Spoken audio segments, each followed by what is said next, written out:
Mr Prichard, this is our second interview, and at the end of the first we were talking about your time at Gonville Caius, and I wonder if we could just recapitulate to fill in one or two items that occurred to me when listening to your interview.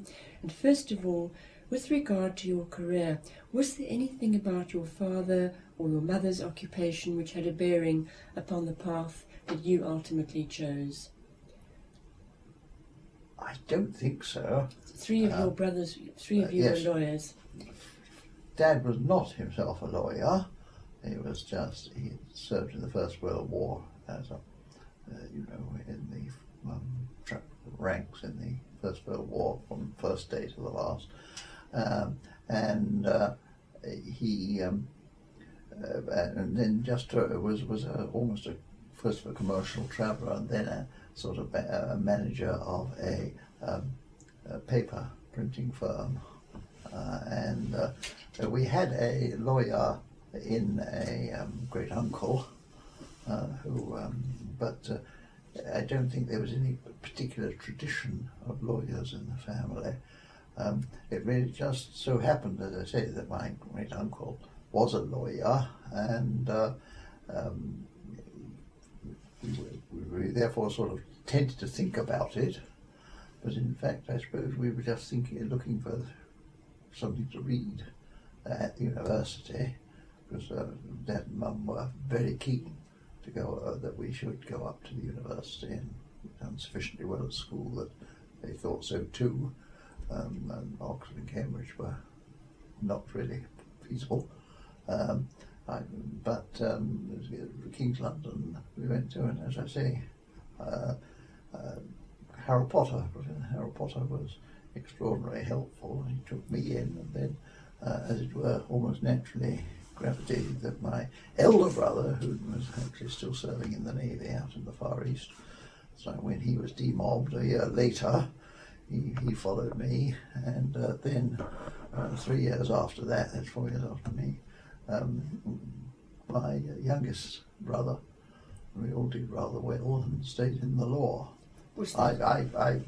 Potter sent me off to Cambridge, or at least arranged, as I told you before, with Emily Wade, who was extraordinarily helpful, those two, to Cambridge.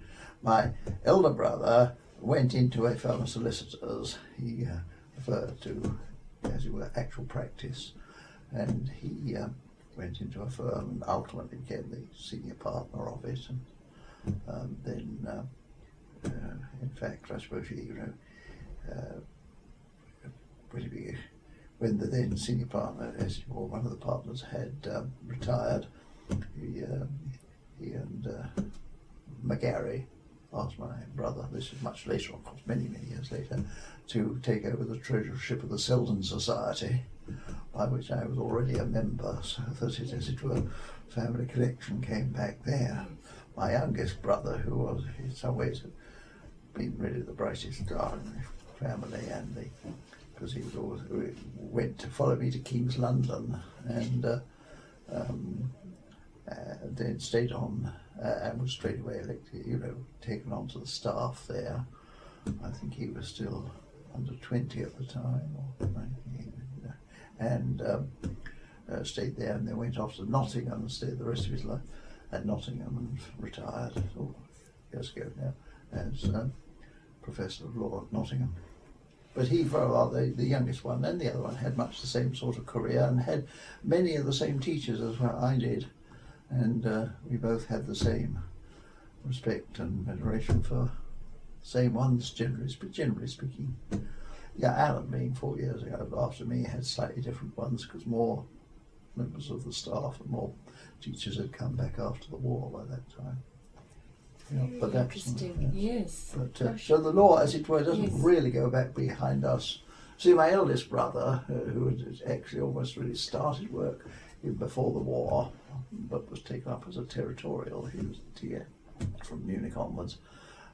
He didn't go to the university when he was back because he was already married and needed to get a job and get on with the life, as it were.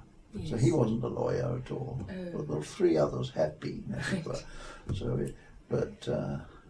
I don't think none of my elder brother's children read law. Oh, yes, no, one of them did. Yes, I believe one did in practicing law. My youngest brother has never had any children, so that in fact, as regards my own, yes, both my children read law, but my daughter is married and in Paris with 4 children and not got time to practice at all.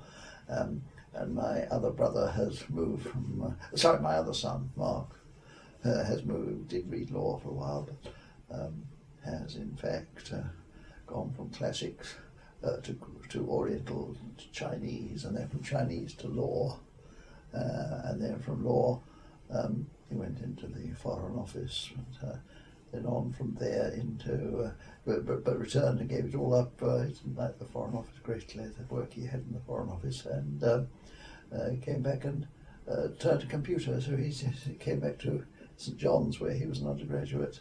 Took him back because he got first in Chinese and in law, so they took him back to read for the computer science diploma. But since he'd never done any A-level maths, he had to take a year off at home at his age, which was 34, to study, late 20s, to do mathematics on his own at home.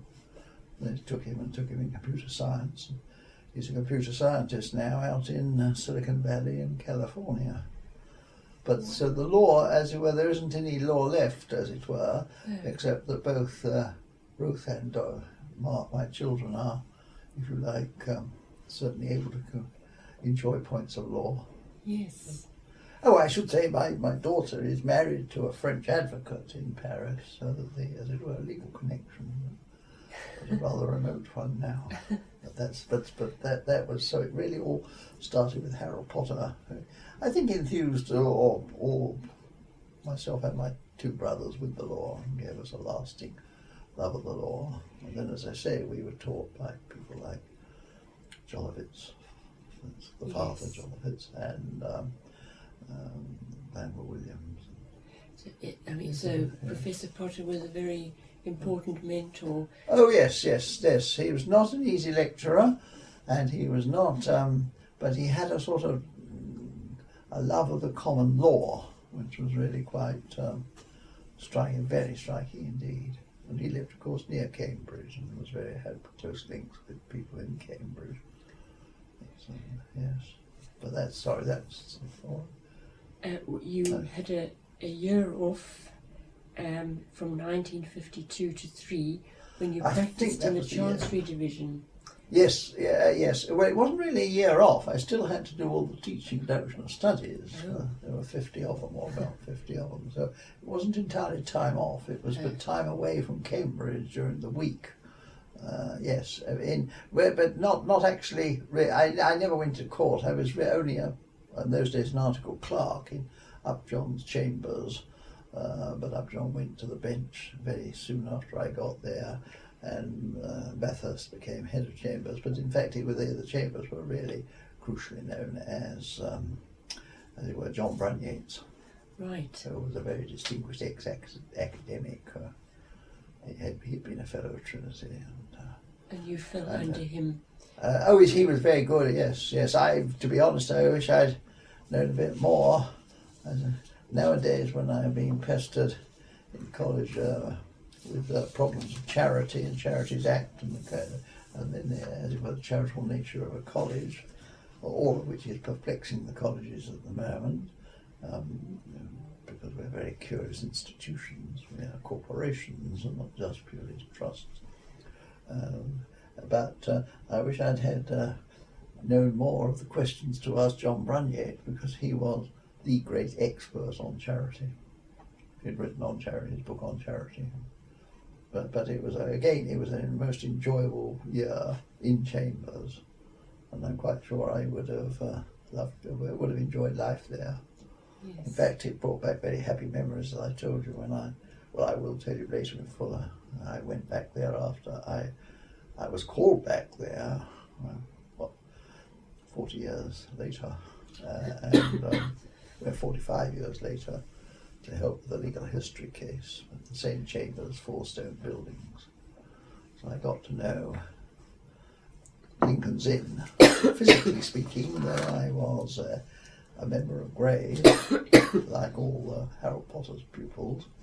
And that served well, of course, because Aaron McNair was also a Gray's man. And large number of Keans at that stage were Gray's men. And then they say they have continued since, or did when I was Director of Studies. But there we are, yes. I hope we can come back to that. Oh, well.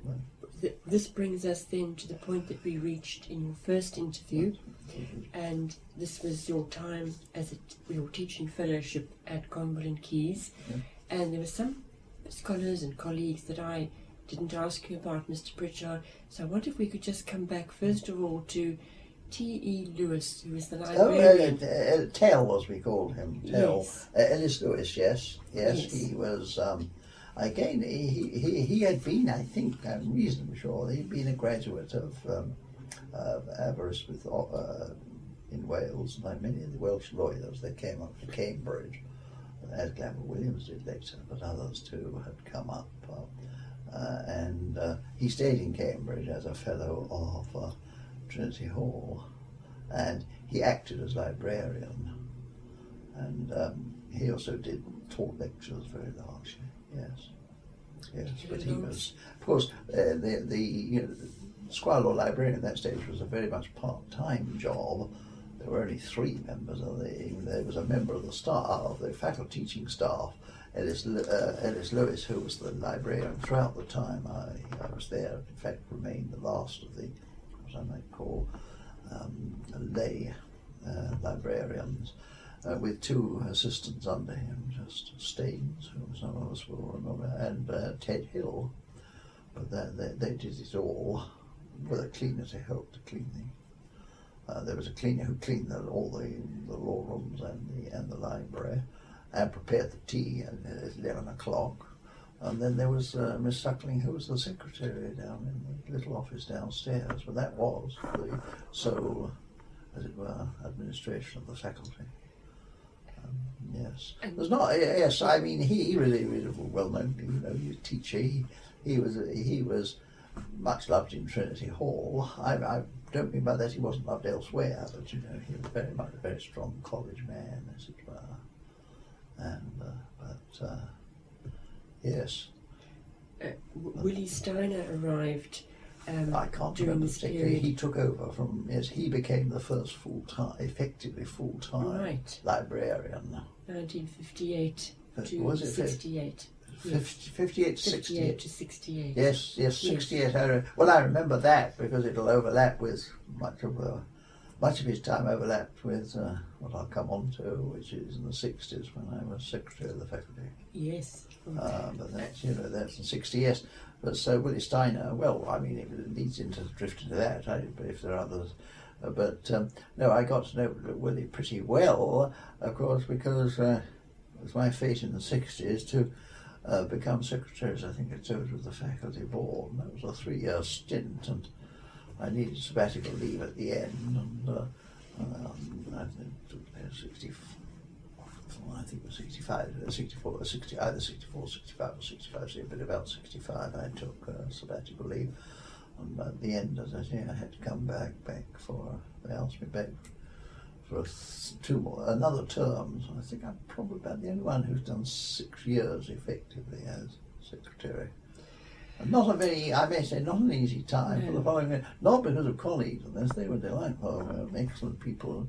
Chairman in the first lot were people like Arthur Armitage and Dick Goodison, very different people, but extremely good, pleasant chairman to work for.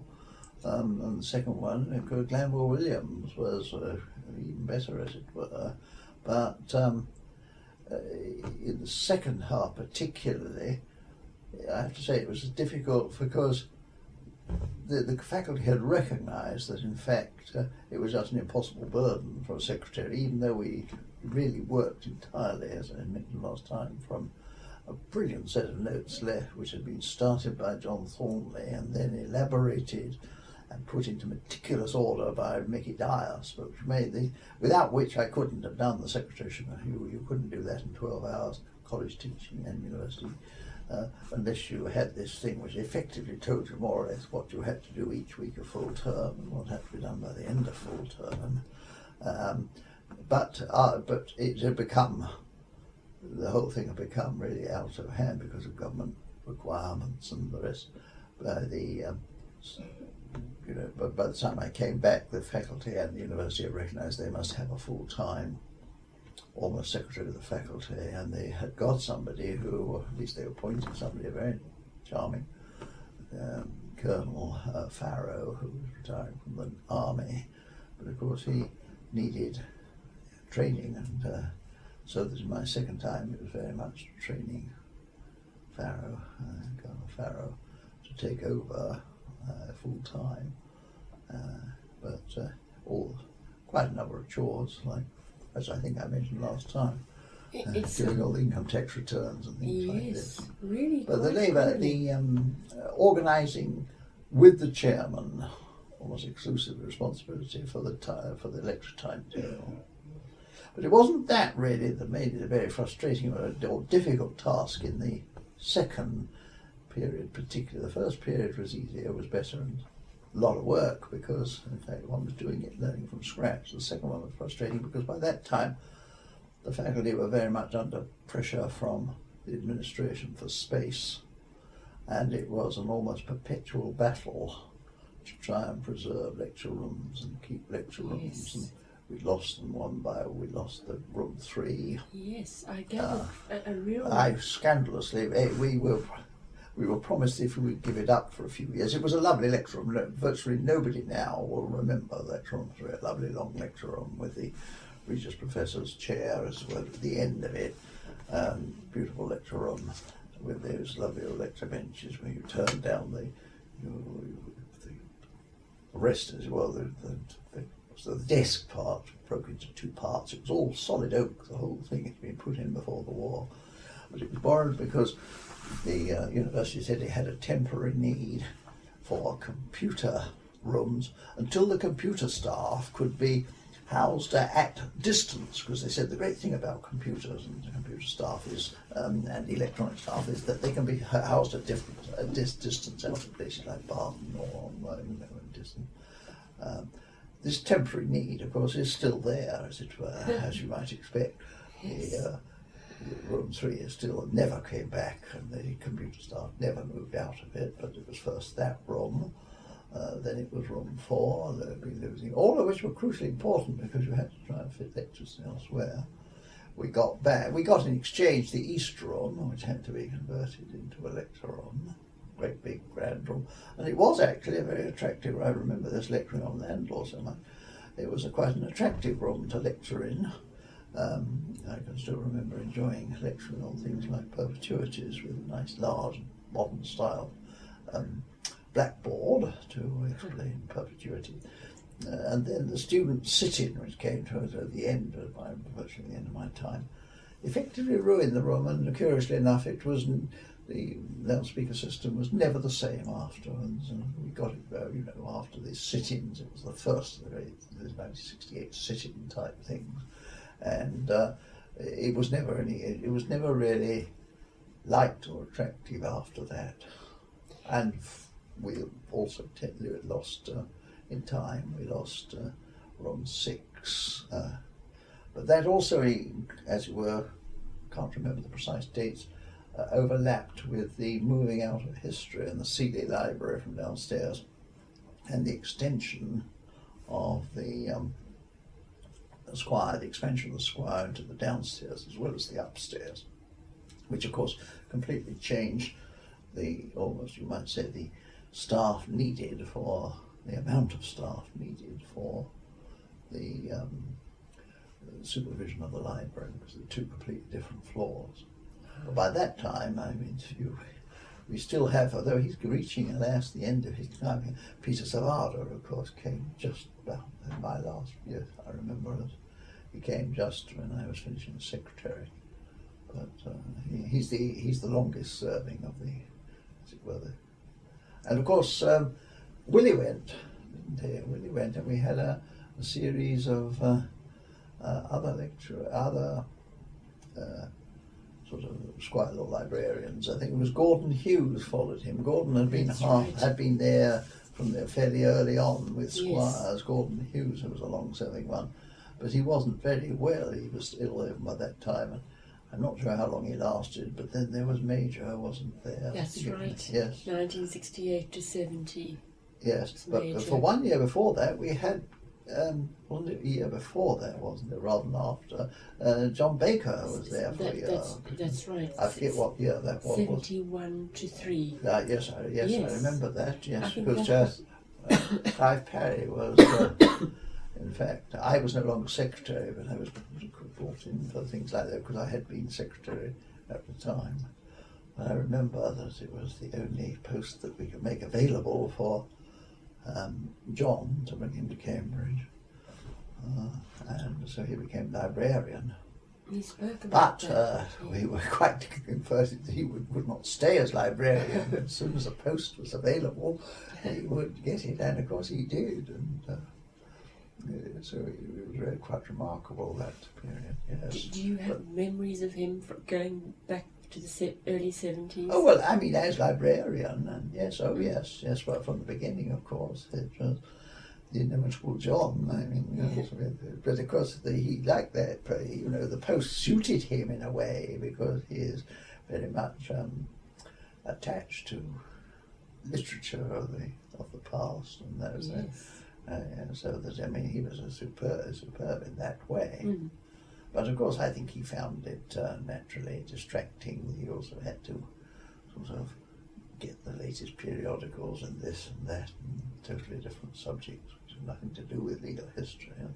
Legal history has always been his main interest. In fact, at that stage, it was David Yale and myself who did the legal history.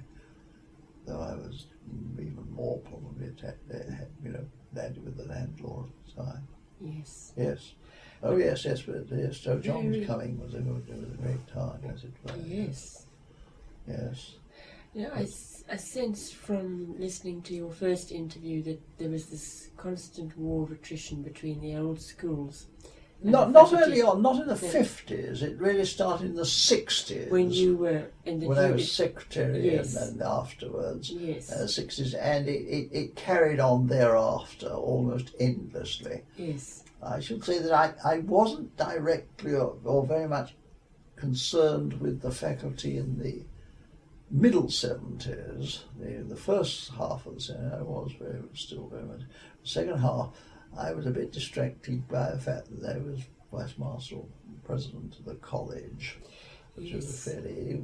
And I also got lumped in college at that stage with the biographical history, which was a fairly heavy responsibility.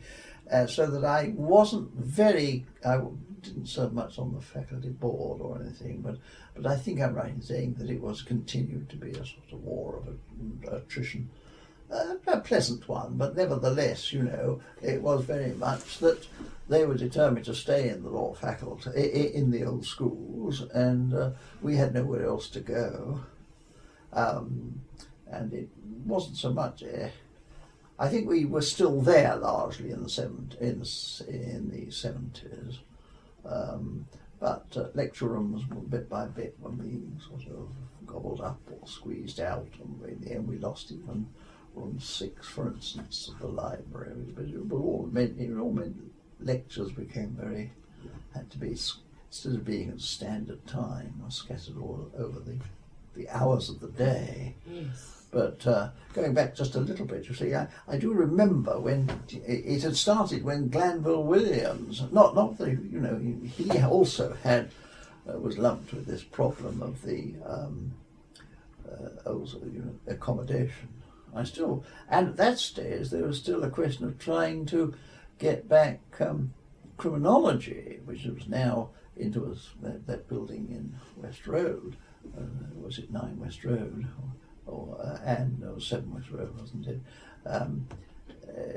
Get that back into the old schools with us, because at that stage the old schools were talking about having a grand sort of administration building elsewhere, and I think they had their eye, or at least some people thought that the old Addenbrooke site would have been ideal for them. But I remember that with Glanville we spent several days going over. We'd take measurements over every room, virtually every room in the whole of the old schools, and the large registrar's office at the far end was done nicely as a criminology library, we thought, as it were. But of course it all came to nothing. It was not so much a waste of my time, but a waste of Glanville's time, which was even more valuable, much more valuable, not even more valuable, much more valuable. I mean, but he was very patient, very good, and as it were, he was. It continued under Clive, and Clive Ivany was a slightly more, what's the word? Not abrasive isn't quite the word, but acerbic certainly in his dealings with the old schools. Glanville had been very, very, not gentle wasn't the word, but reserved and qualified, and he never spoke out very strongly, did Glanville. He was always very quiet spoken, but Clive could be quite firm in his views about the relative importance of the law school, the old school, and the administration. But I remember that was in the early 70s, yes. But the 70s, as I say, very largely was, I have to believe that battle had to be fought by others, or was fought by others, as it were. Because, of course, you see, Clive died sort of quite prematurely, and really the whole of the administration and the whole of the faculty centre sort of, the age dropped quite considerably. And of course it was getting larger, and more and more people were reading the subject. Yes. Yes. Yes. But, so the 70s on the whole tended, I wasn't so, put it this way, I wasn't so closely involved as I had been in the 60s. The 60s are still very vivid in my mind. Faculty-wise, 70s are vivid. College-wise, very vivid, in fact, because I was vice master. But the 60s were very vivid, as it were, because we were still very much the old part of the school. Yes. Yes. When you first arrived at Gonville Caius, weekenders were still a common phenomenon. Oh, it's of teaching, yes. And I wonder yes, what your opinion is of this system of bringing weekenders in. Well, certainly with the students of that age and variety, I think they were very good, because you remember the students were substantially, in the early years, the students were much older than we were, than today. I mean, they'd largely been ex-service people, and the weekenders were good. Because, and too, of course, the examinations were very much geared towards the regurgitation of factual information which has been absorbed by blotting paper, and they were very good. I mean, I was very lucky. Emlyn had got some very good ones before and for instance, you see, nothing to brag about, but it's always been a pleasure to know that one of my earliest weekend supervisors was later the Chief Justice Lord Lane, Geoffrey Yes. Lane. He had been demobbed after a very outstanding career in the RAF, and sort of starting at the bar, and like everybody coming out of the RAF with hammers and sort of in his mid-20s, well in on his 20s. It was a useful supplement to income to come up, and our college was extremely good. We but mainly, I think, through the influence of Arnold McNair and Emlyn Wade, who were still very sort of influential in college, that we could put them up at the weekend and give them dinner at high table, and they enjoyed that. But, yes, and Arnold's nephew came up to do the international law. And of course, a lot of Keans who they could always produce international lawyers, because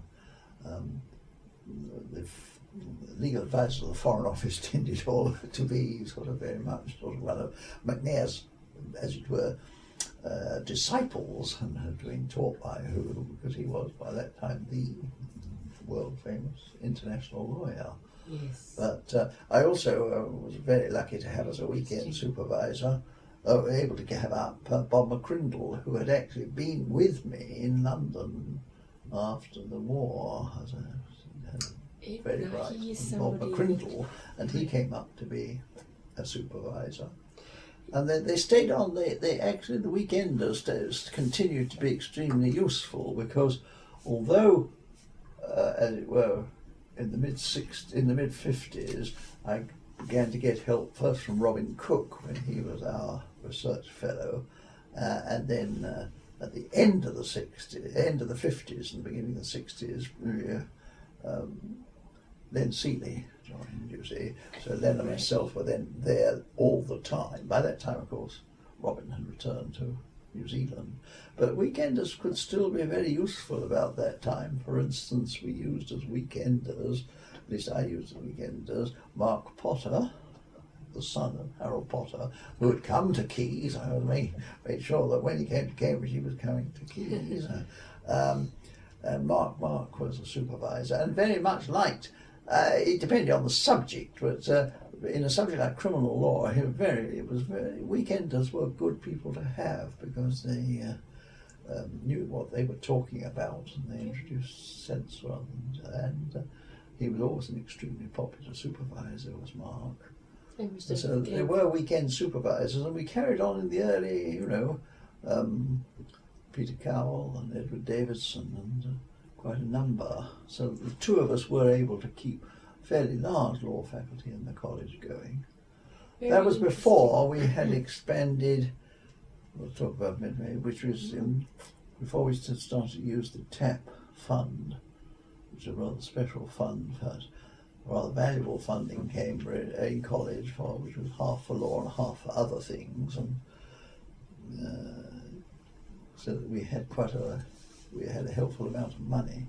But that we didn't use it on just appointing college lecturers. We did have the odd research fellow, but in the 70s, I'm afraid we'd be enough there, with the TAP, we started to quite consciously to build up, I mentioned last time, which was almost a link with the Commonwealth and overseas, by bringing TAP research students into Cambridge, offering them these William TAP studentships. And they were also always very useful set of people to have about, not because they were brought here for teaching in the slightest, but they were always extremely helpful on their specialist subjects, and they could get them to teach. And generally speaking, it wasn't English land law, which was what I was doing, in fact, but it helped take off some of the load off the common law subjects, which Len had done by that time, rather than I. I tended to take the legal history, land law, and a bit of equity type of things. And the Roman law I still did, you see, but many of the other subjects it became possible.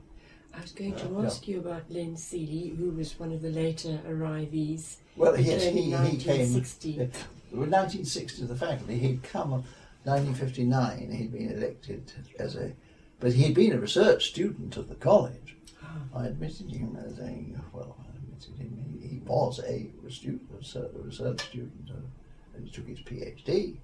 His supervisor had been Emlyn Wade, but that was about 55 to about 58, and then he got his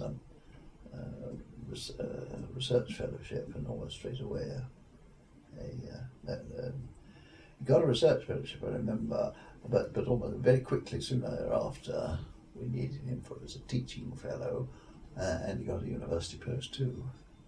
So yes, it was Len and myself on the whole during the 60s.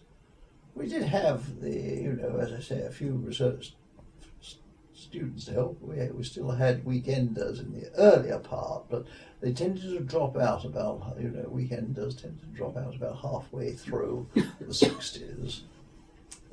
And then we had one or two, where we had Jim Farmer, who went back to become a very affluent, distinguished QC in both New Zealand and Australia, flying between the two. He commuted between the two places.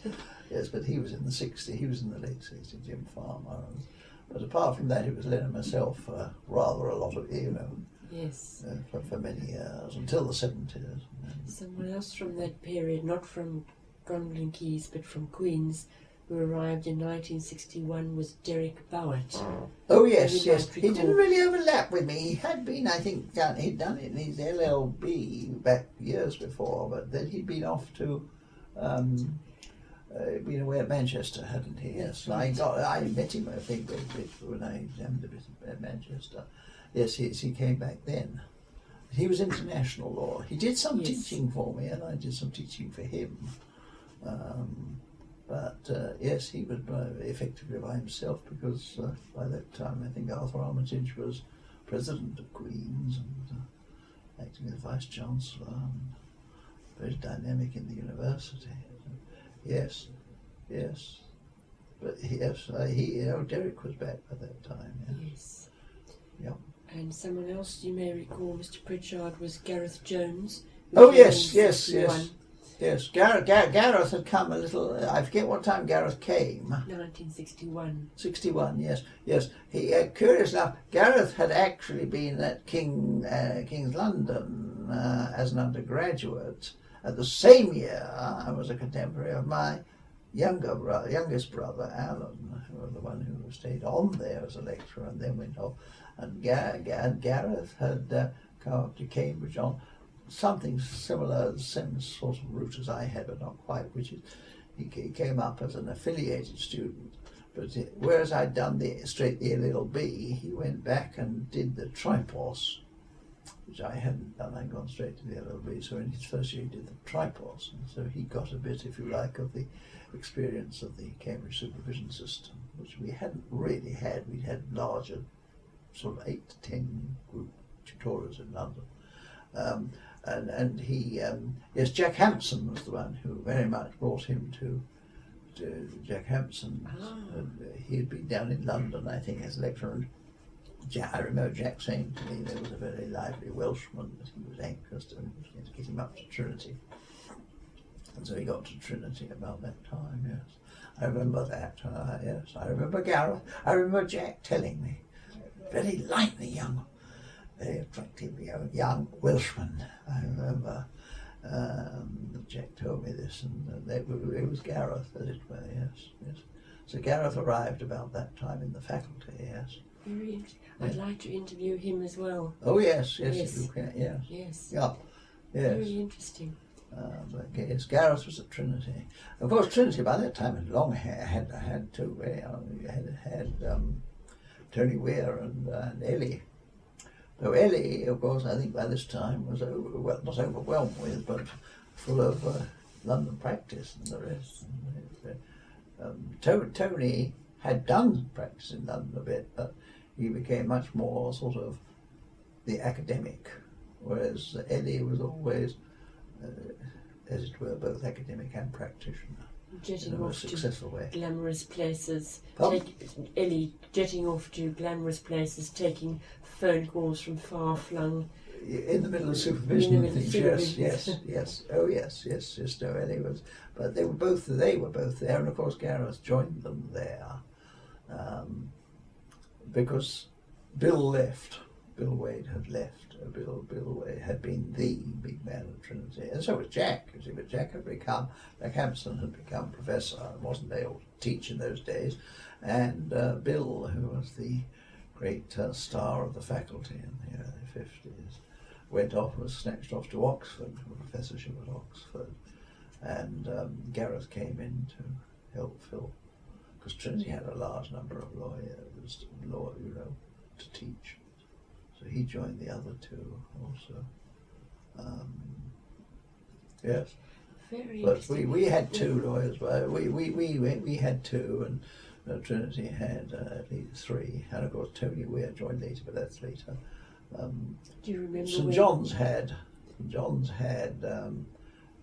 early on. They had Bailey and Ken Scott, as it were, and then John Hall joined them. I can't remember the precise date at which John joined them. but they had Jackson and John Hall. That So was we had 1958. Hall, 1958. That's right. Yes. So that was the old Gast, as were faculties, I remember. Also, And I forget, I don't know what Jesus did at that stage. I mean, obviously for years they depended almost exclusively upon Robbie Jennings, because he became a Hugo Professor. yes. Again, I can't remember the precise date. You I'm must not have- sure they had anybody, did they, until Peter Glazebrook came in from Right. Oxford. So you would have known Robbie Jennings from way back. When I was Because first he'd been- appointed, yes. Oh, Yes, yes, because yes. he- Robbie because he was placed one of in the the 50s. leading ones in the 50, yes. So Yes. he'd been one of the stalwarts of the faculty, if I put it that way. Nice. Very definitely, Yes. one of the stalwarts of the faculty. Yes. He was that middle generation. He was not the very old, not Harry Holland, not Duff, and Emlyn Wade, or even Herschel Lauterpacht, Gutteridge. Not that sort of age group. He wasn't. But he was that group, very valuable group, who we might say had decided on an academic career before the Second World War. We're now coming back to it or taking or keeping at it. But there was a group of them, and there was Jennings, and there were Arthur Armitage, Dick Goodison. Then slightly younger, I think it was John Thorne. They would say. Perhaps Toby Milsom. No, Toby was Bit- younger bit- still. quite a bit younger. Toby wasn't really a pre-war person coming back. No. But Ellis Lewis was one of those, you see, who were either coming back or staying on. But it was that age group, and they were the ones who were, you might almost say, the powerhouse and the engine room of the faculty. Yes. It's a Yes, nice I remember metaphor. serving on various committees to consider the first year course, the Law Qualifying 1 course, which wasn't very satisfactory, with Jennings and Arthur Armitage. I was put on as one of the very young, just the youngsters. to That try. must have been quite exciting. Just back in, yes, about in 1950, yes. But they were very much responsible, we might say, for re-establishing the faculty, Really. with the help of the very senior ones, like particularly Emlyn Wade. Harry Holland was there, but not for very long because he retired. Duff was not quite so dynamic, but that middle group, I've probably forgotten. I've left off people because I'm just almost coming back. But I mean, certainly that group coming back from, you might say they were in their 30s by beginning early 30s after the war, but they were returning to an academic life. They were almost decided to be academics before, and they became academic. They returned to academia afterwards. Hampson perhaps would have been. in Hampson that was a category. bit older. Hampson was halfway between that group and the older group. The older group, you see, were very much more First World War people than just after the First World War. But Jack was also too. Yes, Jack was. Jack would have regarded himself as the younger group, along with Arthur Armitage. They were the young Turks, as it were, in the sense of the faculty. I know it's difficult to think of Jack and Arthur Armitage and Robbie Jennings as young Turks, but they were very much more. But they carried the faculty, there's no doubt about it. You see. And yes. But that's jumping back to the 50s, Yes. as it were. They've rather gone by as I say, that was from the 60s, where it got on from which the colleges had it. There was John Thornley at Sydney, Sussex, and there was and John Hopkins, who was at Queen's, and he had gone to Downing. But on the whole, they were still, if you like, and some colleges had rather more sort of law dons than others. David Williams coming back, I think it was the first one back with at Emmanuel. John Collier had been there a bit, but of course he then went to Trinity Hall. But so we tend to be fairly smallish group of and we all had a bit of an idea of what the problems were or the needs of particular colleges and so on. Over tea, one was often sort of saying, well, you've got a lot of international lawyers this year, or you concentrate on those and I'll do your legal history, or the other way around. Right. Very unbureaucratic. Oh, very much, yes, but they're very much sort of, swap. I'll do yours if you do mine sort of approach. But you had to watch out, because you dared not do it with a college. If you did it with Trinity, you might find that you've got twice as many coming as you sent sort of approach, because of course they were larger colleges. Yes.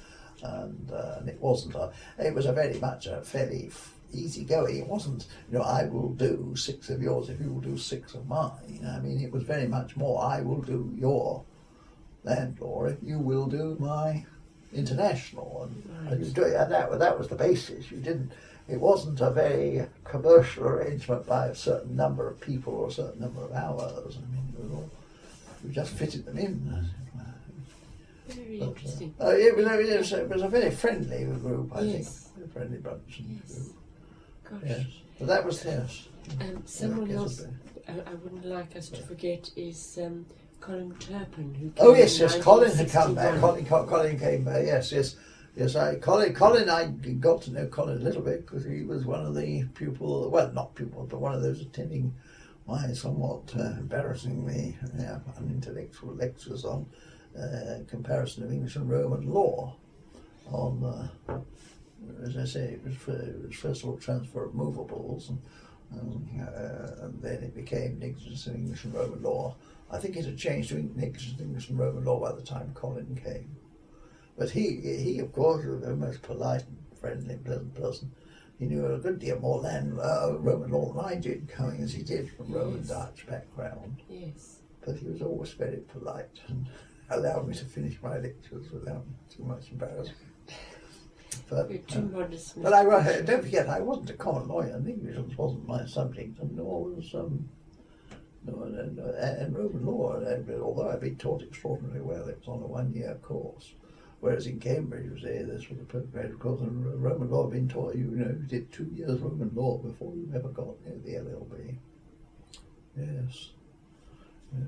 I think I mentioned though, when I was one of the spin-offs I got from doing the lectures. This was in the 50s.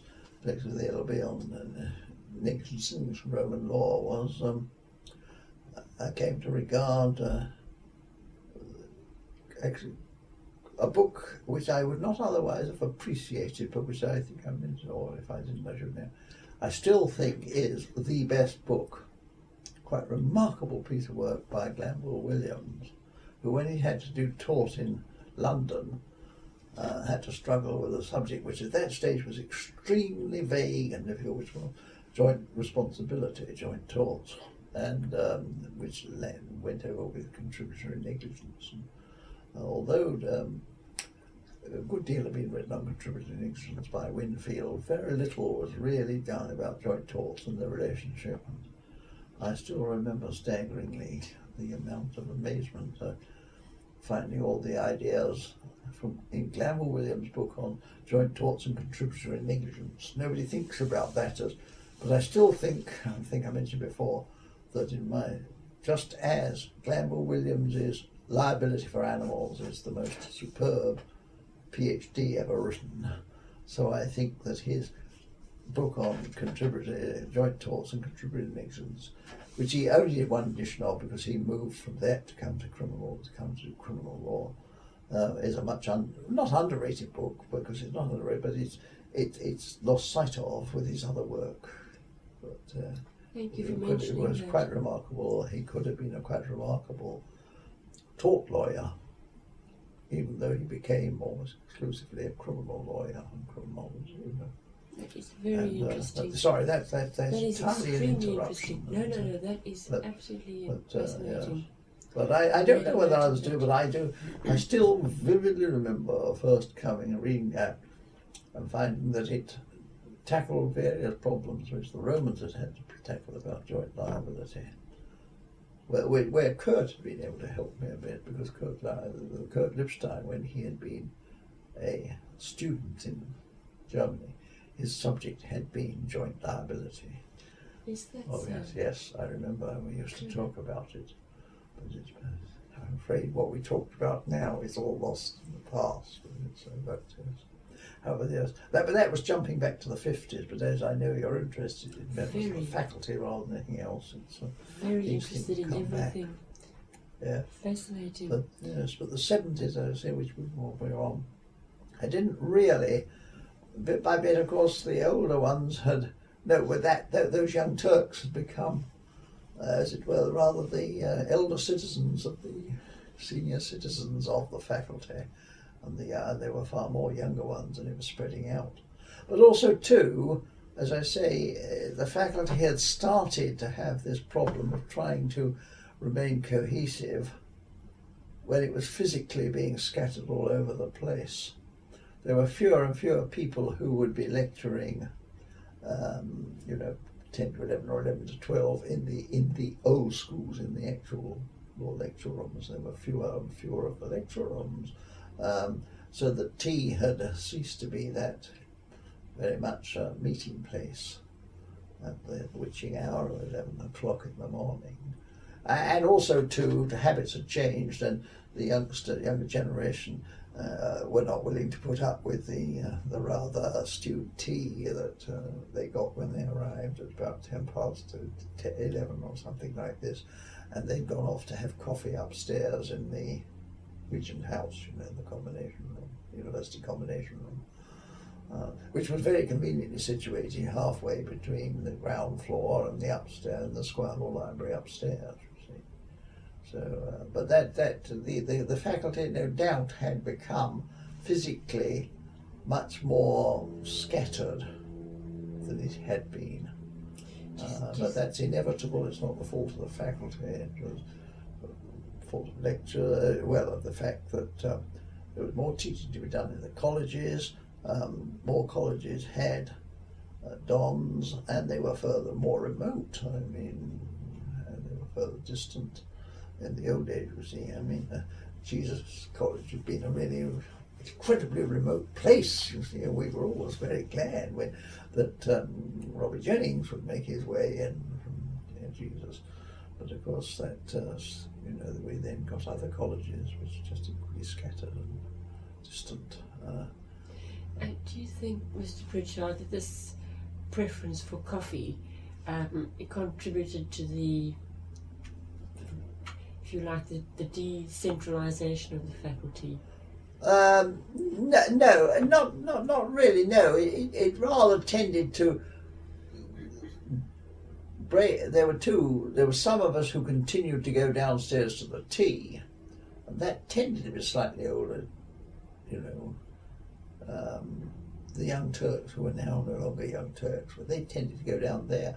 And the younger ones who tended to go up to coffee upstairs. But not really, it wasn't a very decentralising, because of course, you see, they were all still in the old schools, so one saw them, as it were. But not and one could go out, and if one knew one wanted to see somebody, one could go downstairs, and if they weren't downstairs, you would go up to the combination room on your way back to the library or something. I don't think it was so much that as the decentralisation was very largely that... I don't know when lectures started to be given at all sorts of different places. That had become very marked by the 80s. I'll come on to that in a moment. But, and I may be overdoing it, it was just simply, the decentralisation may have been a bit later than I expected, but I still think of it as being in the 70s. Though that was, of course, college duties that kept me very largely. But I think it was really just simply massive numbers, need for largest lecture rooms, the need for same courses to have the same large lecture rooms, so that they started to come all over the time, and they weren't all in the morning. More and more of them would have to be in the later afternoon. 5 o'clock lectures became much more common.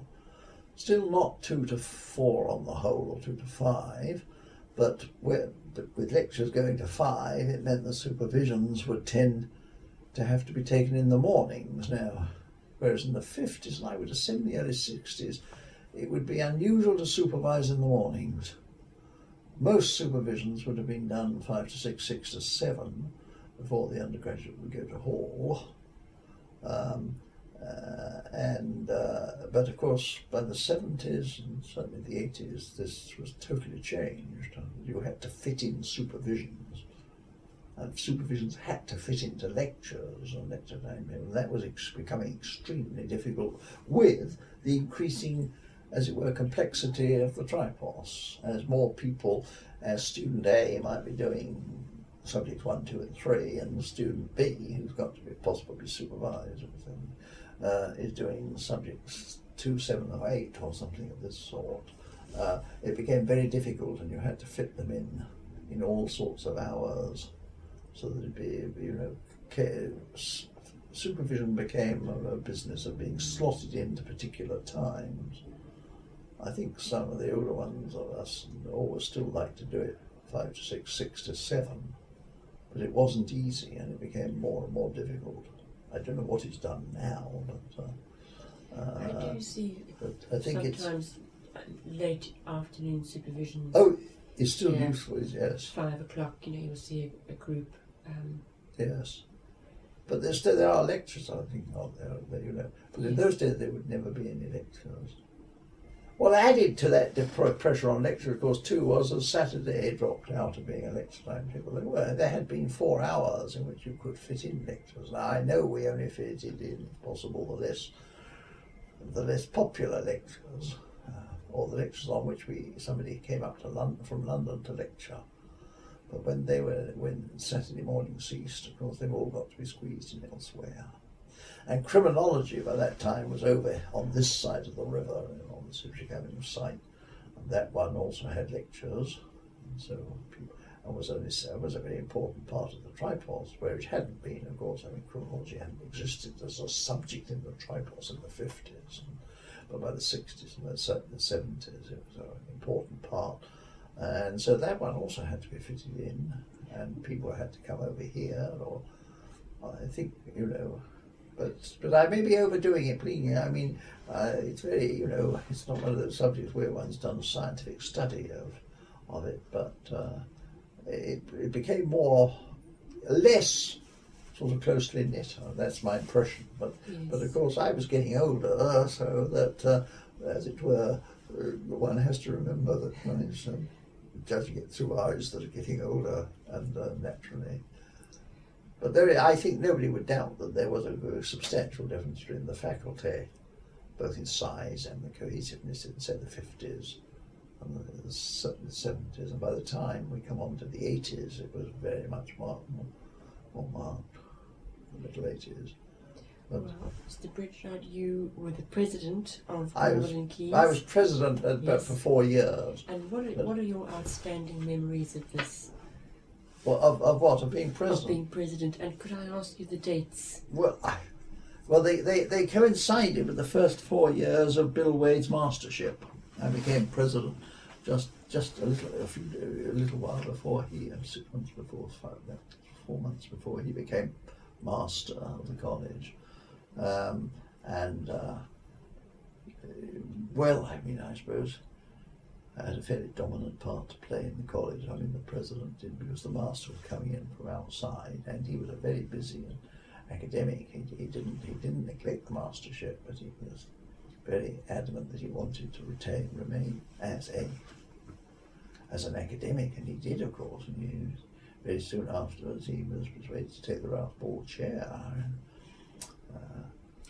Any specific memories of him during this time? Oh, well, he was master, yes. He was a very good master, too. The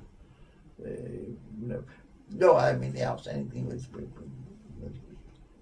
I suppose I was one of their more senior officers. I had been their college lecturer for a very long time, and also pre-lecturer of the college for almost as long. In president, I suppose I got distracted very much into that biographical history, volume 7. Yes. Which just took a enormous amount of time. somewhat academically wasted in a way, but it convinced me over the years, and it took 3 or 4 years to get done, that really record keeping would have to become computerized. Though computers were only just starting, and personal computers were only just beginning. There were BBC micros and things of this sort, basic. But as I say, after the 4 years, the college was anxious to find a new senior tutor, and I almost downgraded from being president and took on the senior tutorship, which was an 8-year span and that was from 1980 to effectively 80, at the end of 88 was the 8 years, and then I had a year's leave, 89. So the second half of the 70s were very much concerned with the presidency and biographical history and things, Which I'd like to return and then to. the 80s were very largely a senior tutor. Which must have been a very big responsibility. Yeah, it was. I mean, because madly, looking back on his madness, I was determined that we'd had such a terrible time trying to straighten out the records for the biographical history, that I decided it must go computerized, and persuaded the college. And Bill was very helpful and supportive there, but it's still, you've got to press it through a college, that we should introduce computers. So the 80s was very much in my mind a question of getting advice on what computers we should have, and then also on what systems we should use. And of course, none of them were settled down. This was long before Microsoft Word or anything like this, or Microsoft. They hadn't really existed. But I was particularly keen that the tutorial records should be computerized, and also the biographical records of the college. But that took quite a lot of writing the programs for that. They're old hat now, those programs. But then from the faculty point of view, I got sucked into the fact of doing the same thing. So the later half of the 1980s was, if you like, computerizing the faculty's examination system, not the rest of the faculty.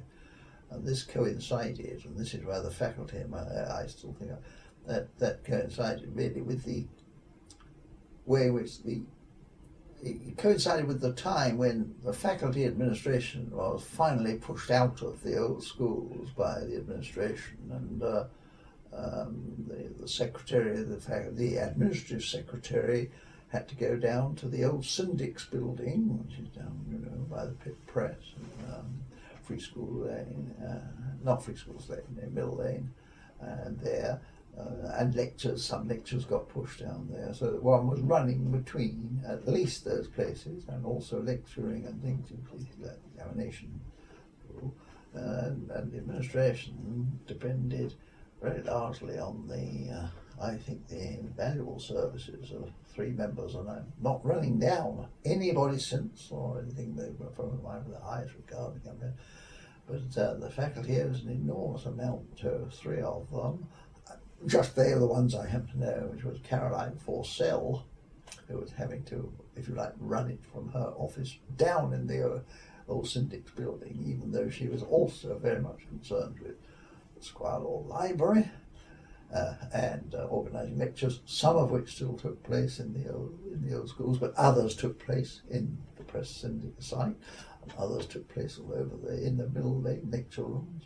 There was Caroline Forsell, and then 2 members. Don't want to cause them to blush. One has left, but the other is still here, which is Julie Boucher.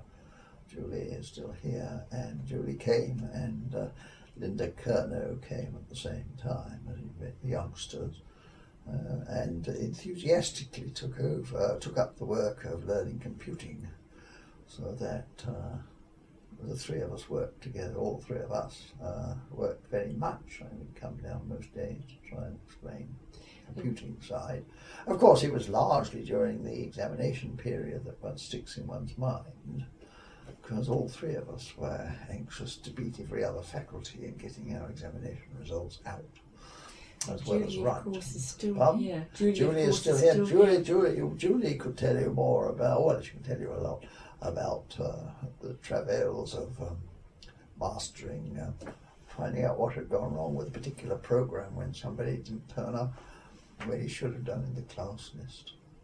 But we did, I think the three of us, not but we transformed the examining process where previously it all been done on paper, and you had about 7 or 8. You had a super group of about 7 or 8 different ladies.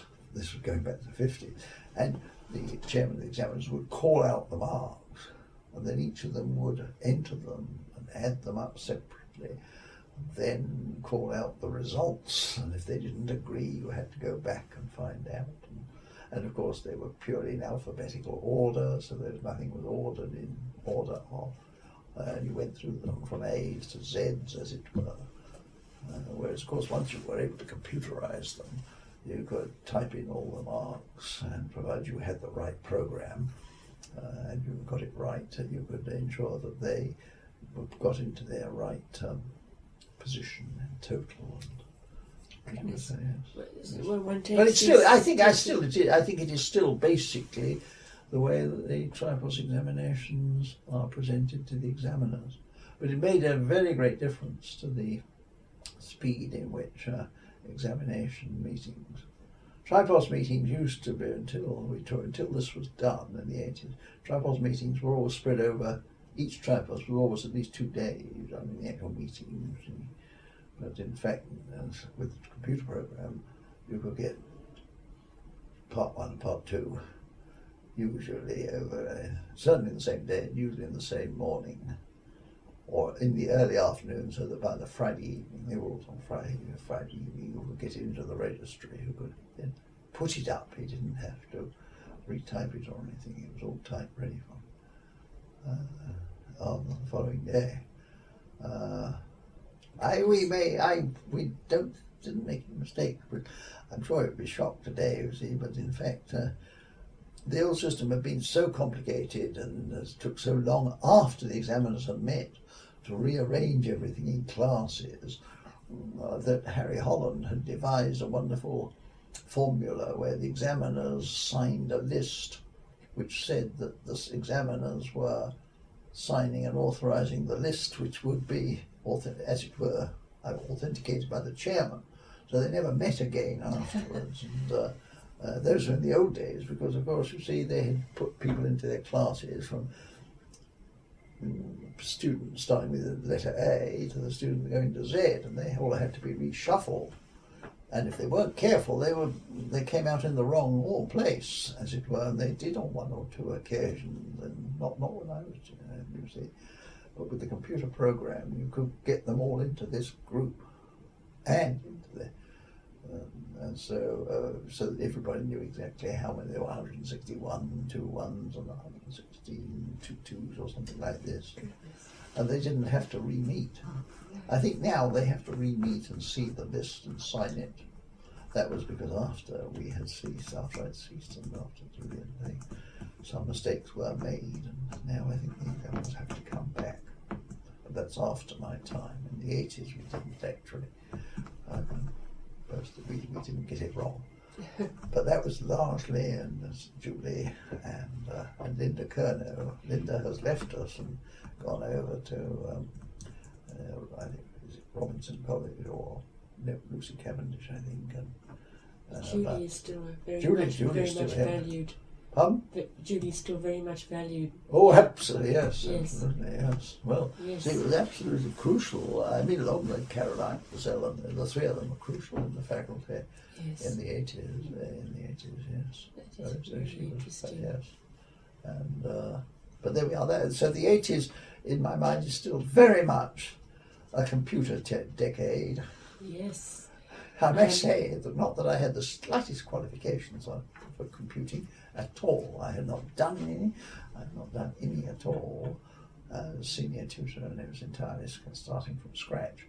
Alas, although I've still got the programs, they were all written in language which it would now be it wasn't in the programming language.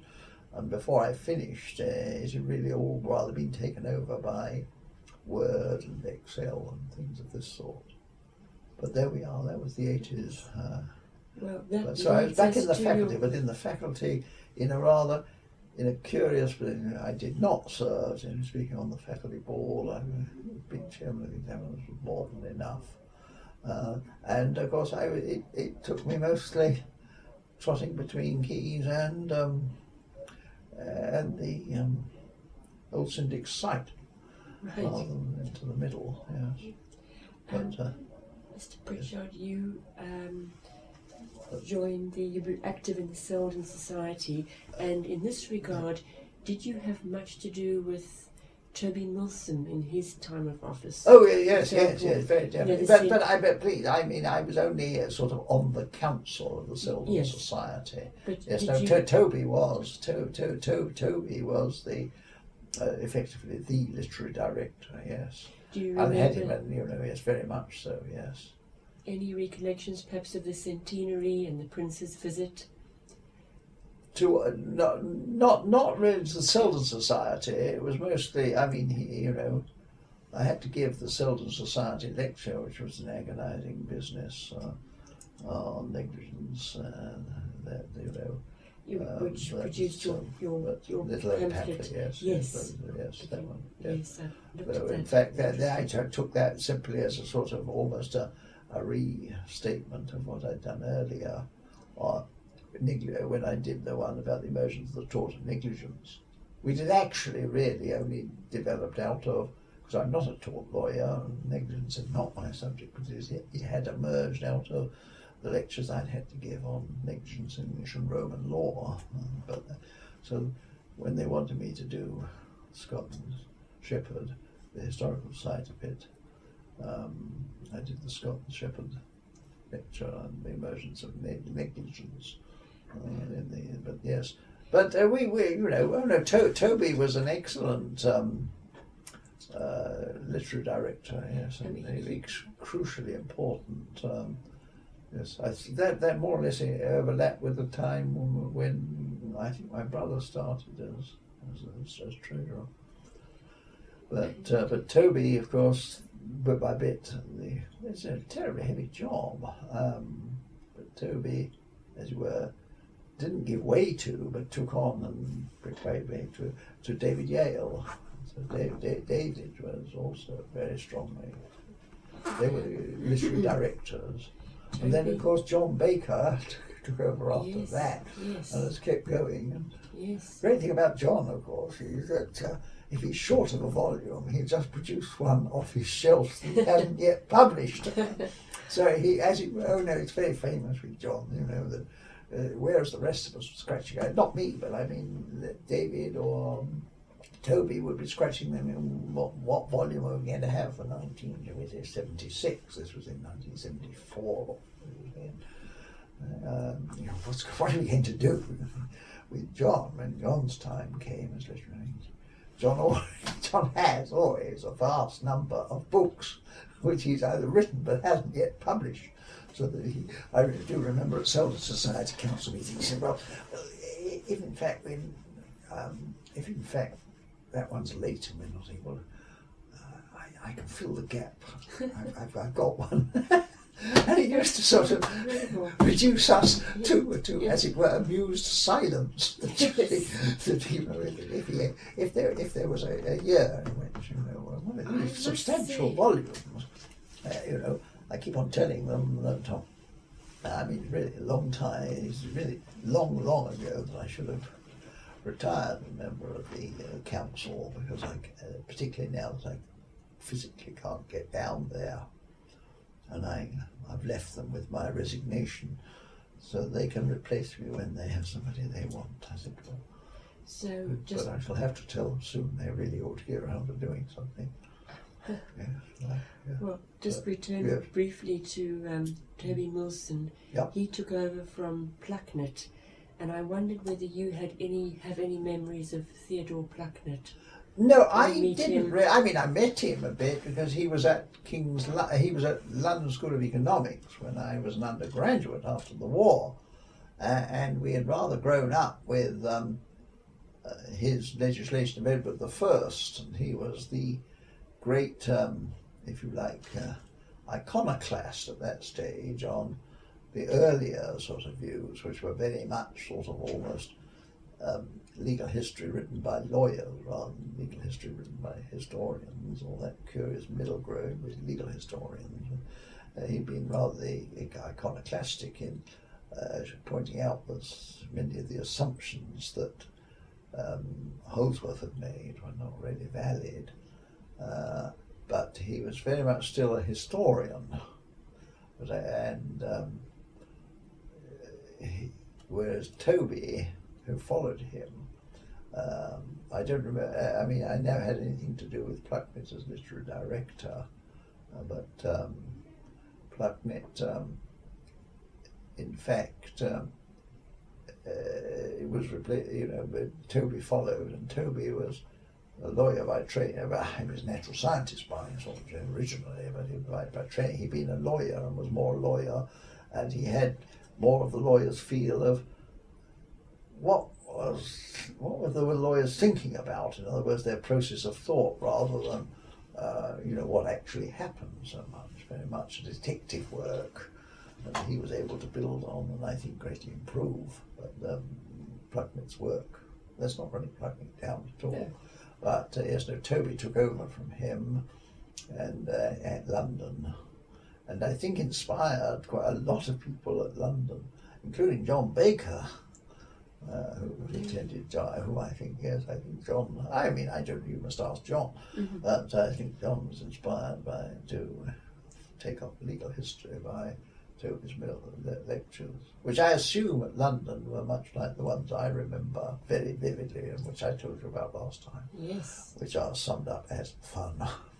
That is delightful. The idea, I agree, of legal history as fun is a very, as it were, esoteric one and probably not understandable by many people. But it's fun in the way in saying work, that any detective work is fun. But there, yes. No, so that, he had rather, Plucknett had rather gone by that time, yes. I don't know how long he was the literary director. Most of the years after the war, but not very long after that, if I remember. I mean, I think Toby took over fairly early, didn't he? I think so. I can't really quite remember.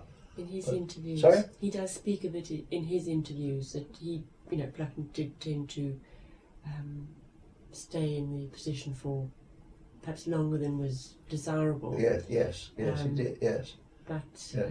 And Toby then took over. Yes. Yes. But also, too, Plucknett was very much a particular type of legal historian. He was the historian's legal historian. Very much so. Which is, please, I couldn't write it down, but the lawyer who comes to legal history, he mustn't remain a lawyer, but he has got to be interested in the way a lawyer thinks and how a lawyer would have been thinking or what he meant when he did this, as opposed to, yes, he did actually do it sort of approach. yes. And I think Toby was remarkably good at getting into that. Yes. Very good indeed. Yes. It's a bit of detective work. Yes. But it's a very curiously level of detective work, trying to get into somebody's, what must he have been thinking, or what assumptions, unspoken assumptions, underlie this approach. At least that's what I learned from Toby, and I've never forgotten it. Still, if you like, go by it as it were. And I've asked, so interesting. what was the person? What was the speaker's sort of assumptions? What assumptions was he making? In what sense is he using this argument? But there we are. Yes, no, yeah. But yes, when I said going on, David Yale had done an enormous amount as literary director. Yes, and then as I say, John took over, and now it's come back again. I mean, sorry, John took over, didn't he? And now of course it's Neil Jones. It's become very much a Cambridge tradition. Yes, very interesting. Yeah. And it was very dominantly a Cambridge tradition when, in fact, of course, when the president was Geoffrey Elton, because Geoffrey was terribly interested in, from the historian side of view, legal history, as it were, of the Tudor period, and he was president, and as it were, David was secretary at the time.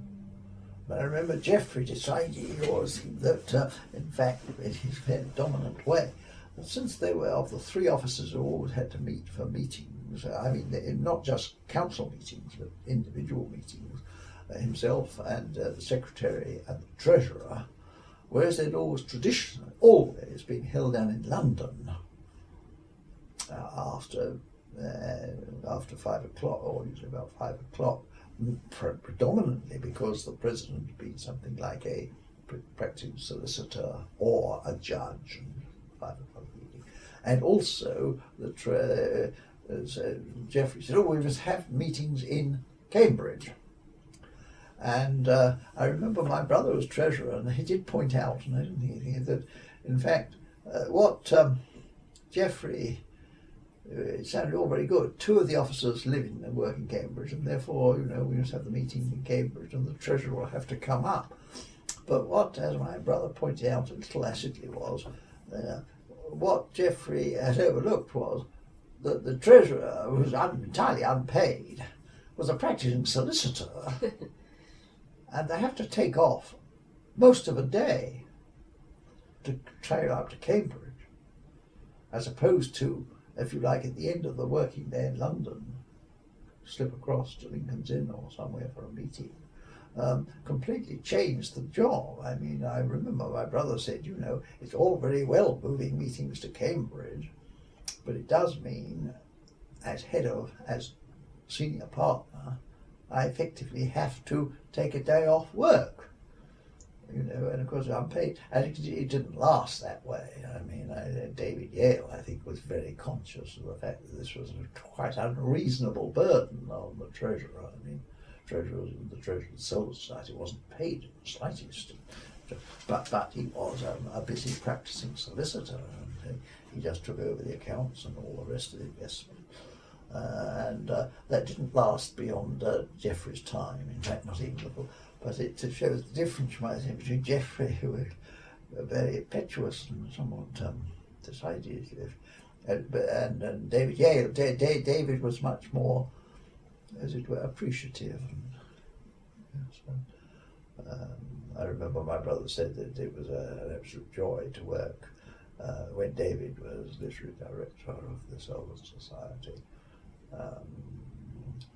He didn't overlap with Toby so much, but much of his time was when David was.